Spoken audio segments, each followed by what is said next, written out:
स्वागत आहे Icon steel प्रस्तुत बिल्ड आयकॉन या उपक्रमामध्ये. आज आम्ही आलो सेलूमध्ये आणि माझ्यासोबत आहेत senior engineer Satish Baldwa sir. Senior engineer म्हणण्याचं कारण असं आहे की त्यांना इतक्या वर्षांचा अनुभव या क्षेत्रातला आहे आणि फक्त रेसिडेन्शियल कमर्शियल नाही तर इंडस्ट्रियल ही त्यांची स्पेशालिटी आहे आणि वेगवेगळ्या इंडस्ट्रीजच्या साठी त्यांनी या फील्डमध्ये काम केलेलं आहे. सो जेव्हा एखादी व्यक्ती इतका प्रवास करते तेव्हा त्यांचा अनुभवाचा प्रवास एवढा जास्त असतो. त्यांच्याकडे प्रोजेक्ट्स आणि सांगण्यासारख्या बऱ्याच गोष्टी असतात. त्यामुळे बिल्ड आयकॉन या प्लॅटफॉर्मवर सर तुमचं स्वागत आहे आणि आपण या गप्पांना आता आपण सुरुवात करूया. सगळ्यात आधी मला विचारायला आवडेल ते म्हणजे तुमच्या शैक्षणिक पार्श्वभूमी लहानपणी कशी होती, म्हणजे शाळा कुठली होती, कॉलेज कुठलं होतं आणि सिव्हिल इंजिनियर हे बनावं याच्या मागचं काय म्हणतो प्रेरणा किंवा प्रेरणास्थान कोण होतं ज्यांच्यामुळे खरं तर तुम्ही एक फील्डमध्ये आलात. आणि मला माहिती तुमची एक स्टोरी अजून एक वेगळी आहे, तर ती पण स्टोरी त्या निमित्तानं नोकरीपासूनची आणि या फील्डकडे येण्यामागची ती आम्हाला याच्यातून ऐकायची. बेसिकली आमचं कुटुंब मध्यमवर्गीय कुटुंब. माझे वडील या क्षेत्रात होते आणि ते गव्हर्नमेंट जॉबमध्ये होते. ते वॉटर सप्लायला डेप्युटी इंजिनियर म्हणजे एक्झिक्युटिव्ह इंजिनियर म्हणून रिटायर झाले. त्यांचा डिप्लोमाच होता, पण त्यांच्यापासून प्रेरणा तर घेतली त्यांचं वर्किंग शेड्यूल हे बघता बघता. आणि माझं जे एज्युकेशन झालंय आता वडिलांच्या सर्व्हिसमुळे प्रत्येक वेगवेगळ्या ठिकाणी वेगवेगळ्या गावी झाल्यामुळं 1ली ते 7वी परभणी, 8वी ठाण्याला, 9वी अकोला, 10वी चिखली, त्याच्यानंतर पॉलिटेक्निक गव्हर्नमेंट पॉलिटेक्निकला खामगाव डिप्लोमा केला आणि त्याच्यानंतर BN कॉलेज ऑफ इंजिनिअरिंग पुसदला डिग्री केली. त्याच्यानंतर मग वर्किंग प्रोफेशनला सुरुवात पण केली, पण एकच होतं की काहीतरी ध्येय स्वतःचं करायचं होतं. सुरुवात झाल्यानंतर एक 4-5 वर्ष प्रायव्हेट फील्डमध्येच काम केलं. लेटर ऑन मग थोडंसं या प्रोफेशन पासून पण एक वेगळं करायचं होतं, तर एक MPSC टेक्निकल एक MPSC होती ती क्वालिफाय केली. डिपार्टमेंट पण जॉईन केलं, पण डिपार्टमेंटमध्ये थोडंसं मला म्हणजे रस आला नाही त्याच्यात त्या सर्व्हिसमध्ये. मग ती सोडून मी परत प्रायव्हेट कन्सल्टन्सीच्या फील्डमध्ये आलो. वा, तर हा प्रवास एका अर्थानं वेगळा आहे. पण जर समजा स्वतःची तुमची आवड काय होती मग, किंवा काय करायचं होतं तुम्हाला? नाही, मला स्वतःला एक स्वतःचं कन्स्ट्रक्शन लाईन मध्ये एक वेगळं नाव करायचं होतं. मी जसं आता बेसिकली जिनिंग प्रेसिंगच्या इंडस्ट्रीमध्ये भरपूर काम केलंय. बरोबर. तर आम्ही साधारणतः एक प्रोजेक्ट 4 ते 5 महिन्यामध्ये फ्रॉम स्टार्ट टू फिनिश करून प्रोडक्शन लेवलला नेतो. तर त्या पद्धतीत काम करण्यामध्ये एक स्वतःचे एक काय म्हणतो एक मॅनेजमेंट करून तो प्रोजेक्ट कमीत कमी वेळात करून प्रोडक्शन लेवलला आणणे एक मोठं टार्गेट असतं. बरोबर. तर म्हणजे ते एक होतं सिव्हिल एक मॅनेजमेंट आपल्या म्हणजे पद्धतीनं आपण वर्किंग करायला पाहिजे आणि त्याच्यात काय नवीन टेक्नॉलॉजी आहेत त्या पण आत्मसात करायच्या. तर सेलू गाव छोटे आहे, त्या ठिकाणी जे काही म्हणजे नॉलेज मिळतं ते कुठल्या तरी म्हणजे आपण ज्या सेमिनार वगैरे मध्ये जातो तर आम्ही त्या सेमिनार अटेंड करून आणि जे काही नॉलेज सोशल मीडिया असेल किंवा आणखी पेपर असतील टेक्निकल पेपर्स असतील ते वाचून आम्ही करतो मिळतो. त्या बात आहे. त्याच्यानंतर आणखीन एक सिव्हिल इंजिनियरचा प्रवास फार रोमांचकारी असतो, ते म्हणजे पासआउट झाल्यानंतर पहिल्या प्रोजेक्ट पर्यंत. सुदैवाने किंवा दुर्दैवाने तुमचा एक प्रवास असा वेगळा होता की नंतर तुम्ही गव्हर्नमेंट सर्व्हिसेसमध्ये गेला आणि तिथनं बाहेर पडला. पण मग त्याच्यानंतरचा प्रवास विचारेन, जेव्हा तुम्ही परत आलात या फील्डकडे प्रायव्हेट सेक्टरकडे, त्याच्यानंतर पहिला प्रोजेक्ट कसा मिळाला, तो कोणता होता आणि त्याची काय आठवण सांगता येईल? सर्वप्रथम ज्यावेळेस मी प्रायव्हेट प्रॅक्टिस चालू केली त्यावेळेस सगळे रेसिडेन्शियल प्रोजेक्ट होते आणि इंडस्ट्रीच्या माध्यमात जर विचार केला तर गॅस एजन्सीचे गोडाऊन जे गव्हर्नमेंट LPG गॅस असतात आमच्या गावात पण आहे ती गॅस गोडाऊन, तो एक छोटासा रोल होता त्याचा. ते काही फार मोठं काम नव्हतं. पण ज्यानंतर MPSC क्वालिफाय करून परत ज्यावेळेस मी फील्डमध्ये आलो तर त्यावेळेस सर्वात 2007ची गोष्ट असेल. मंजित कॉटन प्रायव्हेट लिमिटेड म्हणून सेलूला एक युनिट आलं होतं, त्यांच्यासोबत आम्ही काम करणं चालू केलं. तर त्यांचे ऑलमोस्ट जवळपास एक 30-40 युनिट त्यांचेच आम्ही उभे केले थ्रू आउट इंडिया. मग त्या ओनरने आम्हाला म्हणजे की आमचे एक स्किल किंवा हे बघून सोबत ठेवलं आम्हाला. क्या बात आहे. आणि तो प्रवास असा तो प्रवास चालू झाला. बरोबर आहे. तो आता येऊया काही तांत्रिक बाबींकडे. आता तुम्ही खरं तर सेलूमध्ये काम करताय, तशा अर्थानं महाराष्ट्रात काम करताय, आंध्रमध्ये काम करताय, वेगवेगळ्या ठिकाणी काम करताय. पण या सगळ्यामध्ये तुम्हाला कदाचित एक समान धागा दिसला असेल, ते म्हणजे लेबरमध्ये अनस्किल्ड लेबरचं पर्सेंटेज. आणि या अनस्किल्ड लेबर बरोबर काम करणं हे कितपत धोकादायक आहे असं तुम्हाला वाटतं, किंवा तुम्ही ती परिस्थिती कशी हँडल करता जर अनस्किल्ड लेबर आलेच साईटवर तर? आता हा तर प्रश्न फार मोठा आहे हं. की अनस्किल लेबर, आता या फील्डमध्ये काय होतं की इंजिनियरचा पार्ट एक आहे, ओनरचा पार्ट वेगळा आहे, आणि जे काम करणार लोक आहेत ते बहुतांशी सगळे अनस्किल आहेत. तरी त्यातल्या त्यात आम्ही काय करतो, ज्या लोकांना कमीत कमी बेसिक मेजरमेंट कळतात किंवा ज्यांचा अनुभव या क्षेत्रात आहे अशा लोकांना आम्ही सोबत घेतो. आणि त्यांना एकच आहे की आता जसं बरेचसे डिप्लोमा होल्डर वगैरे अवेलेबल होतात साईटवर, तर आम्ही आंध्र कर्नाटक वगैरे मध्ये तिथले इंजिनियर्स आम्ही सोबत घेत होतो, कारण तिथली लँग्वेज पण आम्हाला येत नव्हती. तर त्यांना आम्ही म्हणजे दोन्ही भाषेचं ट्रान्सलेट करून आम्हाला जे पाहिजे ते त्यांना सांगायचं, दुभाषी म्हणून आम्ही त्यांना सोबत घेऊन काम केलं. एकच आहे की अनुभव फार महत्वाचा आहे. जे अनुभवी लोक आहेत त्यांना लवकर कळतं की आपण जे काय बोलतो किंवा मेजरमेंट सांगतो ते त्या लोकांपर्यंत साहजिक पोहोचतं अनुभवाच्या माध्यमातून. बरोबर आहे. दुसरा तुम्ही एक बोलताना मुद्दा म्हणाला तो म्हणजे तंत्रज्ञानाचा, आणि त्यात म्हणला की नवीन तंत्रज्ञान कायम आत्मसात केलं पाहिजे. तुम्ही आता माझ्या मते 34 वर्ष म्हणजे काम करता या फील्डमध्ये. तर या फील्डमध्ये जसं हे फील्ड बदलताना बघितले तुम्ही, त्यातलं तंत्रज्ञान पण बदलताना बघितलंय. 100%. कदाचित पहिला जो तुम्ही प्लॅन केला असेल तो कागद आणि पेन्सिल घेऊन केला असेल, आणि आता कुठलाही प्लॅन ऑफकोर्स सॉफ्टवेअर चालू असेल. तर हे तंत्रज्ञानाचं हे ट्रान्झिशन त्याच्याबद्दल काय सांगाल, आणि आता या तंत्रज्ञानाची मदत तुम्हाला तुमच्या रोजच्या या कामामध्ये कशी होते, एक सॉफ्टवेअर साईडनं आणि एक मशिनरी साईडनं?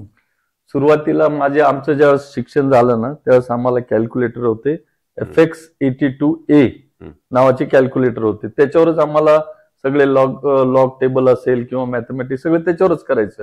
त्यावेळेस लॅपटॉप किंवा कॉम्प्युटर वगैरे असं होतं, पण वापरण्यासारखं नव्हतं. फक्त कॉम्प्युटरच्या लॅबमध्ये आम्हाला तेवढं पुरतं एक काही गोष्टी करायला मिळायच्या. त्यावेळेस सुरुवात होती आपल्याकडे जस्ट एक कॉम्प्युटरच्या ह्याच्यात 88 ते 91 मध्ये खरंच इंडियामध्ये त्यावेळेस थोडीफार सुरुवात झाली होती. त्यावेळेस आम्हाला ड्रॉइंग पण काढायचं असेल तर आम्हाला एक ड्रॉइंग टेबल, ड्रॉइंग बोर्ड घ्यायचा, त्याच्यावर ते पूर्ण म्हणजे टी स्क्वेअर वगैरे सगळं वापरून ड्रॉइंग करायला लागायचं. पण आता काळ एवढा बदलला, ड्रॉइंग बोर्ड व्हॅनिश झाले. त्याच्यानंतर त्या कॅल्क्युलेटरच्या ठिकाणी आता लॅपटॉप, ते टॅब आले. त्याच्यानंतर मोबाईलवरच बऱ्याचशा काही गोष्टी आपण करू शकतो. तर काळ तर बदलला, त्याप्रमाणे इक्विपमेंट बदलले. आम्हाला त्यातली टेक्निकली सॉफ्टवेअरचे जे काही म्हणजे ड्रॉइंग काढण्यासाठी लागतात ते पण आम्हाला शिकावं लागलं. ते शिकून घेतलं आम्ही, आणि त्याचा उपयोग आम्हाला पक्का झाला म्हणजे या व्यवसायामध्ये, आणि 100% त्याचा फायदा होतो. पण ते शिकणं फार गरजेचं आहे. आता हे आवश्यक बाब झाली. बरोबर, अगदी बरोबर. पुढचा मुद्दा आहे, तुम्ही आता माझ्या 200 पेक्षा जास्त रेसिडेन्शियल प्रोजेक्ट केलेले आहेत. तर माझ्या मते त्यातल्या बऱ्याचशा वेळेला तुम्हाला एक वाक्य ऐकायला मिळालं असेल कस्टमरकडनं की आमचं बजेट थोडं कमी आहे आणि एवढ्याच बजेटमध्ये थोडंसं करून द्या. आणि एक इंजिनियर म्हणून तुम्हाला कायम वाटत असतं की आपण एक चांगलं दर्जेदार बांधकाम करावं. तर ते दर्जा किंवा क्वालिटी आणि बजेट या दोन्हीची मग तुम्ही सांगड अशा वेळेला कशी घालता? सर, माझं नाव जरी तुम्ही सेल्युला विचारलं तर कॉम्प्रोमाइज करत नाही कुठल्याच गोष्टी. क्या बात आहे. टेक्निकली मला करेक्टच काम पाहिजे. स्लॅबला जरी आम्ही वाळू वापरत असेल तर ती चाळूनच वापरली पाहिजे.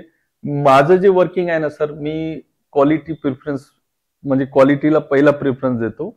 आणि दुसरी गोष्ट, जे कोणी लोक या पद्धतीत समजा बोलत असतील तरी त्यांना आम्ही एकच सांगतो की बुवा हे घर तुम्हाला स्वतःला राहायसाठी करताय ना, एक भूकंप जरी आला, अर्थक्वेक झोन आहे, आपण आता नांदेड अर्थक्वेक झोन मध्ये आहे, एक छोटासा जरी भूकंप आला तर तुम्ही जर एक लोअर क्वालिटीचं घर बनवलं आणि त्याच्या खाली झोपलात तर काय होईल त्याच्यापेक्षा बेस्ट आहे कन्स्ट्रक्शन छोटं करा, पण एकदम क्वालिटी आणि व्यवस्थित इंजिनियर कडून प्लॅन करून घेतलं पाहिजे. पुढचा प्रश्न थोडा या सगळ्यापेक्षा वेगळा आहे. तो म्हणजे असा आहे की तुम्ही मूळचे इथले आहात आणि तुम्ही इतकं सगळं फिरलेला आहात, आता कामानिमित्त पण फिरत आहात. पुन्हा आपण येऊया परभणी जिल्ह्याकडे. जर परभणी जिल्ह्याचा सर्वांगीण विकास असं जर करायचं असेल तर तुमचं स्वतःचं ऍज अन इंजिनियर विकासाचं व्हिजन असं जर विचारलं तर तुमच्या डोळ्यासमोर कुठले मुद्दे येतात ज्या मुद्द्यांवर आता काम करण्याची फार गरज आहे जर पुढच्या 10-15 वर्षात आपल्याला परभणीला पुण्या मुंबई सारखं किंवा कुठल्याही एका डेव्हलप सिटी सारखं पुढे न्यायचं असेल तर कुठली मुद्दे आणि कुठली क्षेत्र वाटतात तुम्हाला ज्या सेक्टरवर आता काम केलं पाहिजे? आता जे गव्हर्नमेंटने काल परवा डिक्लेअर केलंय की औरंगाबाद ते परभणी रेल्वे लाईनला डबलीकरण म्हणजे 2 लाईन्स करायचं ठरवलंय. तो तर पहिला होता की आपण इन्फ्रास्ट्रक्चरवर जर गेलो, कन्स्ट्रक्शन मध्ये भरपूर टेक्निक चांगल्या आल्यात. तर मला असं वाटतं की रोड कन्स्ट्रक्शन म्हणजे इन्फ्रास्ट्रक्चर मध्ये रोड्स पण पाहिजेत, रेल्वेची कनेक्टिव्हिटी पाहिजे, त्याच्यानंतर MIDC यायला पाहिजे या भागामध्ये. परभणी जिल्हा तसाही थोडासा म्हणजे आत इंडस्ट्रियल कॉरिडॉर नुसार फार मागच्या साईडला येतो, म्हणजे एकदम खालच्या रँकला येतो. तर त्या ठिकाणी मोठ्या इंडस्ट्रीज येण्याकरता या सगळ्या इन्फ्रास्ट्रक्चर जर सोबत असतील तर इंडस्ट्री होईल. आता जसं लोअर दुधना आमच्याकडे आहे, पण त्या पाण्याचा उपयोग इकडे काही फार होत नाही अदर दॅन इरिगेशन. तर मोठ्या शहरामध्ये प्रॉब्लेम एक आहे की त्यांच्याकडे इंडस्ट्रीसाठी जागा आहे पण पाणी नाही. आमच्याकडे एक आहे, पाणी आहे, रेल्वे आहे, रोड इन्फ्रास्ट्रक्चर पण आहे. मोठ्या इंडस्ट्रीनी यायला पाहिजे परभणी सारख्या जिल्ह्यात. पण मग एवढं सगळं जर आहे आणि आता फक्त शेवटचा टप्पा राहिला, तुम्ही इंडस्ट्री नाही यायच्या, तुम्ही इंडस्ट्रीमध्ये काम करता, तर तुम्हाला काय वाटतं शासनानं काय पावलं उचलली पाहिजेत तर ही लवकर इंडस्ट्रीची पावलं इकडे वळतील? जसं आपण शासन कुठले तरी झोन डिक्लेअर करतं की मग त्या ठिकाणी इंडस्ट्रीला आलं तर त्यांना झुकतं माप दिलं गेलं पाहिजे. तर या ठिकाणी मला असं वाटतं की शासनाने पण या ठिकाणी हा जिल्हा ज्या प्रमाणात पुढे वाढत नाहीये त्याला वाढवण्याकरता एक जसं आपण आदिवासी क्षेत्रामध्ये जास्ती प्रिफरन्स देतो की त्या ठिकाणी लोकांनी जावं, इंडस्ट्रीत टाकावं, तसं या परभणी जिल्ह्यामध्ये म्हणजे गव्हर्नमेंटनी अशी योजना काढायला पाहिजे की या ठिकाणी त्यांनी इंडस्ट्रीज लावून त्यांना थोडा बेनिफिट झाला पाहिजे, इंडस्ट्रीवाल्यांना सुद्धा आणि इथल्या लोकल पब्लिकला सुद्धा, म्हणजे जे लोक असतील. आणि दुसरा आणखीन एक महत्वाचा प्रश्न म्हणजे आता या क्षेत्रात जी नवीन तरुण मुलं येत आहेत, इंजिनियर्स येत आहेत, ज्यांचं पहिलं पाऊल या क्षेत्रात पडतंय, तर एक सिनियर इंजिनियर म्हणून, या क्षेत्रातली अनुभवी व्यक्ती म्हणून आणि काय गुरु म्हणून असं तुम्ही त्यांना काय यशाचा मंत्र द्याल या फील्डमध्ये येण्यापूर्वी? सर, सिव्हिल क्षेत्र म्हणजे एक ऊर्जा क्षेत्र आहे. म्हणजे या ठिकाणी तुम्ही जर बघितलं, जर कोणाला घर बांधायचं त्याच्याकडे किती पॉझिटिव्ह ऊर्जा असते, त्याची किती अपेक्षा असतात घराकडून. कोणाला इंडस्ट्री बांधायची आहे तर त्याला पण आपण त्याच्याकडे एक प्रचंड ऊर्जा असते. तर माझं काय मत आहे की ही जे ऊर्जा क्षेत्र आहे आपण ज्याच्यावर काम करतो आणि जी काही नवीन पिढी येणार आहे त्यांनी पण या दृष्टिकोनातून बघितलं पाहिजे. आता काय होतं, ज्यावेळेस आपण ब्रँचेसचा विचार करतो, civil, mechanical, electrical, software, computer वगैरे, तर सॉफ्टवेअर वगैरे इलेक्ट्रॉनिक्स यांना मुलं जास्ती प्राधान्य देतात. पण माझं असं उलट मत आहे की ठीक आहे, काही काळापुरतं त्या सॉफ्टवेअर वगैरे कंपन्यांमध्ये चांगले जॉब्स मिळतील, त्यांना ऑफर्स पण चांगले असतील, पण सिव्हिल जे क्षेत्र आहे यामध्ये जवळपास बजेटचे 70 ते 80% खर्च होतो. आणि 70 ते 80% जर खर्च होत असेल या फील्डवर तर आपल्याला याच्यात किती स्कोप आहे हे प्रत्येक विद्यार्थ्यांनी लक्ष करायला पाहिजे, याच्यावर फोकस करायला पाहिजे. ठीक आहे, या ठिकाणी प्रचंड मेहनत लागते आणि बारीक दृष्टिकोनातून काम करावं लागतं. असं नाहीये की कुठलीही स्ट्रक्चर ज्यावेळेस आपण उभा करतो, एक एक फाउंडेशन पासून तर टॉप फिनिश होईपर्यंत प्रत्येकाला त्याच्या ठिकाणी प्रेझेंट राहून काम करणं गरजेचं आहे. नवीन पिढीला हे क्षेत्र खरंच चांगलं वाटेल, फक्त मेहनत करायची तयारी असायला हवी. पुढचा एक तसा अवघड प्रश्न आहे की एवढे शेकडो प्रोजेक्ट केल्यानंतर जर एकच प्रोजेक्ट विचारला की जो तुमच्या आयकॉनिक प्रोजेक्ट म्हणता येईल, ज्याच्यामध्ये जो करताना काय म्हणतो आनंद समाधान जरा वेगळ्या लेवलचं होतं किंवा काहीतरी वेगळं हटके झालं त्याच्यात काम, असा एका प्रोजेक्टची आठवण? सर, बेसिकली ज्यावेळेस मी प्रोजेक्ट करतो ना, तो प्रोजेक्ट ऍज गुड ऍज मी स्वतः ओनर आहे त्या, म्हणजे जे काही आम्ही इंडस्ट्री असो किंवा रेसिडेन्शियल असो, तर मी ऍज गुड ऍज ओनर असल्यामुळे मला ज्या ज्या गोष्टी पाहिजेत त्या सगळ्या गोष्टीकडे मी लक्ष देऊन ती पूर्ण करतो.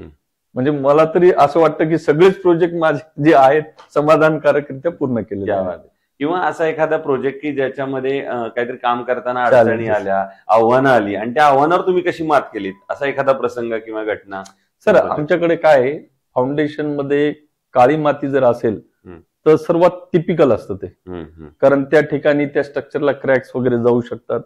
तर आम्ही आंध्र प्रदेशमध्ये काम करताना नलगोंडामध्ये ऍक्च्युअल तिथं ज्यावेळेस आम्ही हे जिनिंगचे जे प्रोजेक्ट वगैरे असतात ते आम्ही पावसाळ्यातच पूर्ण करतो, कारण दिवाळीला परत त्यांचा सीझन चालू होतो.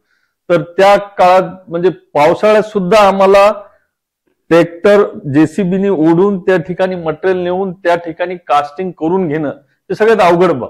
आणि त्या परिस्थितीतही मात करून आम्ही ते प्रोजेक्ट 4 ते 5 महिन्यात पूर्ण केलं. वा, क्या बात आहे. दुसरं, कन्स्ट्रक्शन मध्ये जेव्हा स्टील निवडण्याची वेळ येते तेव्हा तुम्ही काय त्याचे पॅरामीटर्स बघता किंवा काय त्याचे काय गुणवैशिष्ट्य बघता आणि मग ठरवता की हे स्टील चांगलं आहे, हे वापरलं पाहिजे? तर सर्वात अगोदर तर आता आपल्याकडे ज्या काही कंपन्या आहेत त्याच्यातलं आम्ही त्यांचे लिटरेचर तर मागवतोच. त्याच्यामध्ये जी काही स्ट्रेंथ असेल 500 असेल, 500D असेल, ते पण आम्ही त्याच्यातून ऑब्झर्व करतो. सगळ्यात अगोदर जेव्हा 500 किंवा 550 लॉन्च झालं, त्यांचे टेक्निकल पॅरामीटर्स मी वाचले.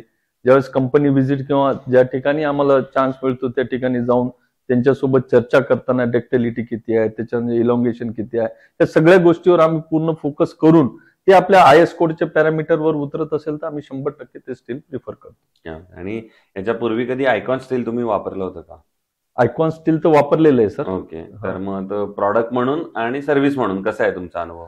प्रॉडक्ट आणि सर्व्हिस दोघांमध्ये एक समाधानकारक चांगलं आहे प्रोडक्ट. ओके. परत त्याच्यात आता ज्या काही इम्प्रुव्हमेंट होतात ते आमच्यापर्यंत पोहोचले तर आणखी चांगला वापर होईल त्याचा. क्या बात आहे. सो हे होते इंजिनियर सतीश बल्दावा सर. आणि मी सुरुवातीला म्हटलं तसं एखादी व्यक्ती जेव्हा 30-35 वर्ष एखाद्या क्षेत्रात अविरतपणे आणि इतक्या मोठ्या प्रमाणात काम करत असे, इतक्या वेगवेगळ्या प्लॅटफॉर्मवर काम करत असे, म्हणजे रेसिडेन्शियल असेल, कमर्शियल असेल, इंडस्ट्रियल, तेव्हा त्यांच्याकडे सांगण्यासारख्या पण खूप गोष्टी असतात.